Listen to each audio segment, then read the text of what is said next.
distinguished panel members, Mr. Samir, co-chair, and all the participants. A very good morning to all of you. Let me first thank Mr. Samir, co-chair, and others from SKOCH Foundation for inviting me for this function. In my present position, I can't give prescriptions, so I can learn from them what are the prescriptions from others. So I'll talk about briefly on regional disparities, finance and cooperative federalism. As you know, India's extraordinary progress over time has been shaped by two foundational constitutional principles. One is democracy, other is federalism, and our democratic institutions are very robust and for a long time. So democracy affords citizens the mechanisms for voice, participation, and accountability, while federalism facilitates governance that is in tune with India's profound diversity.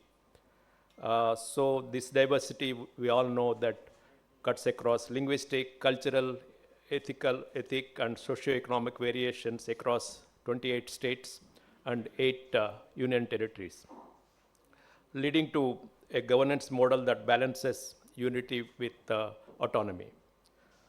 Regarding Viksit Bharat, as I already mentioned, we have 3 goals of Viksit Bharat. It's not just growth. Growth is one of the things. In growth, of course, we have to get $30 trillion by 2047. And the estimates per capita varies from $14,000 to $18,000. There, I think states' role in growth is important. In fact, many of the states are announcing by 2030 or 2047 the goals. Andhra Pradesh, Telangana, and other UP, Tamil Nadu all announced the goals for the Viksit Bharat or even before by 2030 thing. So states' role is important. Similarly, the inclusive growth, the second goal of Viksit Bharat, where we have to achieve several indicators mentioned earlier, the social sector, and of course, inclusive growth, employment is one of the most important thing for quality employment is important. Similarly, the social sector mentioned the life expectancy, several things we have to achieve.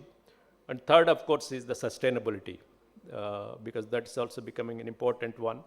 How do you have development with sustainable goals? The Prime Minister has announced net zero emissions by 2070, and then we are already achieved this renewable energy by 50% of that. So, and also he also said lifestyle for environment is also important from the individual point of view. So these 3 are important, and states play an important role in achieving these goals. And then I'll speak about, because states spend 60% of the public expenditure and they deliver essential services including education, health, infrastructure, skill development, agriculture, and urban administrations. So in essence, India's ascent to developed status linked to the transformation of each state into a robust engine of growth, inclusive growth, and sustainable growth. As already mentioned, India's federal framework over time, 1950s to 1970s, and also with the economic reforms, states' role also become more important in inviting investment, FDI, as well as the domestic investment. And later, of course, the finance commissions also increased the share to 42%, the 14th Finance Commission, and GST Council, etc. And also the replacement of the Planning Commission with Niti Aayog in 2015 was intended to advance this cooperative federalism, because shifting from top-down approach to the collaboration with the state governments. And these institutional evolutions over time, particularly Niti Aayog and others, it reflects the India's federal democracy. Now I come to the regional disparities in because to know about this, you need for framing appropriate policies, you need to know what are the regional disparities. So the existence of wide interregional variations in a vast country like India is well recognized. It's a diverse country. There are so many regional disparities. So all the 5-year plans earlier in the Planning Commission, they talked about this. And now Niti Aayog also doing lots of studies at state level. It's a serious issue, regional disparities. In the post-reform period, of course, the central government role declined because the deregulation in many sectors of the economy, more private sector played an important role. And the empirical evidence shows that interstate disparities in per capita GSDP has increased over time. That means rich states are growing faster, whereas some of the states are growing, other states like Bihar and others are going, but not at the same pace. So there is a divergence in the interregional disparities.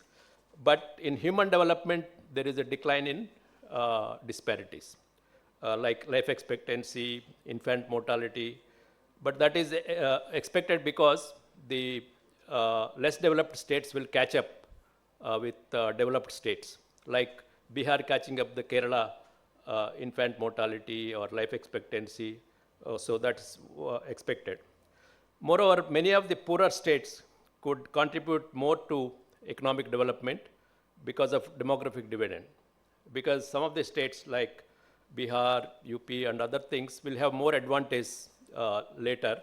For example, the old age population in Kerala will be 17% by 2036.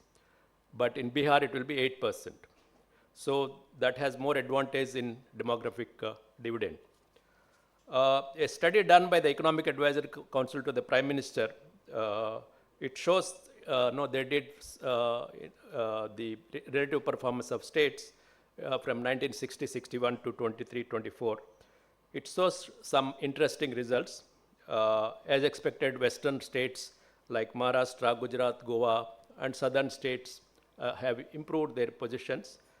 But in the north, there is a difference between Punjab and Haryana performance. Haryana has done better than Punjab in relative status. In East, West Bengal has experienced a decline. But the Bihar, although there is increase in the share, still the per capita income is very low compared to other states. Hopefully it will catch up. But one state, Odisha, has done very well in the last few years in the eastern region. In fact, recently Niti Aayog brought out Fiscal Health Index. All of you know it, 2025. The analysis clearly highlights strong revenue mobilization, effective expenditure management, and prudent fiscal practices are critical for determinants of success. The top high-performing states are Odisha, Chhattisgarh, Goa, Jharkhand, and Gujarat in the Fiscal Health Index. While the bottom 5, which the Niti Aayog calls aspirational states, or Haryana, Kerala, West Bengal, and Andhra Pradesh and Punjab. But of course, Andhra Pradesh data refers to the earlier regime. However, the state's performance varies across the 5 subcategories in fiscal index. So fiscal health of state is emerging as a critical factor in shaping India's overall economic stability and growth trajectory. However, rising fiscal deficits, unbalanced expenditure, and increasing off-budget liabilities at the state level highlight the urgent need for consistent and transparent fiscal management policies. So thus, strengthening state finances is vital for ensuring stable economic growth and achieving Viksit Bharat goals. Turning to finance commissions, they determined, as mentioned, there were vertical share and horizontal shares. The horizontal distribution formula of the Finance Commission is an important instrument for tackling inequalities across states.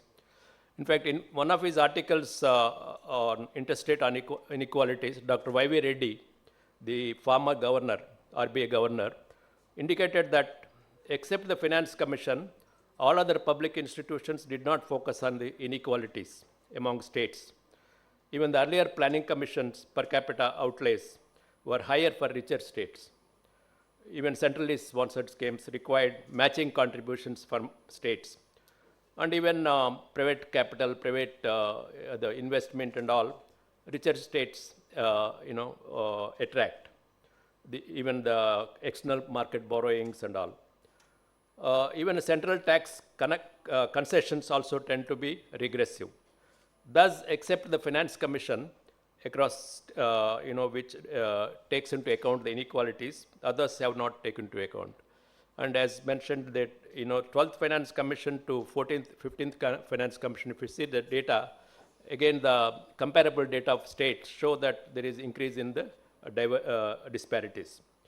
So in the formula, we all know Finance Commission's per capita income distance is the most important indicator for tackling income disparities across states. So why this per capita income? Because important idea is income distance is important because backward states also should get more funds in order to improve their health, education, water, sanitation, etc. So based on the formula, less developed states should get more funds, but the richer and high-performing states complain, obviously, they are being penalized for performance. Because we are performing well, we are getting less funds. So the Finance Commission generally balances between these two viewpoints.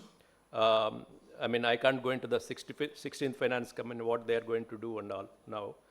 So what are the determinants of economic growth across states? There have been a number of studies examined these determinants. Studies show that infrastructure development, social sector expenditure, credit deposit ratio, urbanization, all these are important. So to conclude, India is now aspiring to achieve the status of a developed nation by 2047 with inclusive development at the 100th anniversary of independence. And role of states in this journey is equally crucial if India wants to become a developed country. In a vast country like India, interregional disparities are expected. In fact, one of the British economist, John Robinson, once said, whatever you can rightly say about India in one part of the country, the opposite is also true in another part of the country. Because if you say something on Kerala, opposite may be true what you say in Punjab. So this diversity is there. So it is the healthiest sign. States are competing by announcing goals of an SDP thing. But lastly, on also decentralization may be needed within states, like getting to panchayats, municipal councils, and the other things. So the last point is the experience of GST reform and GST Council shows an important example of cooperative federalism, which Mr. Kocher also mentioned. So to end, it may be noted that vibrant democracy and strengthened cooperative federalism are very important for achieving our Viksit Bharat. Thank you very much.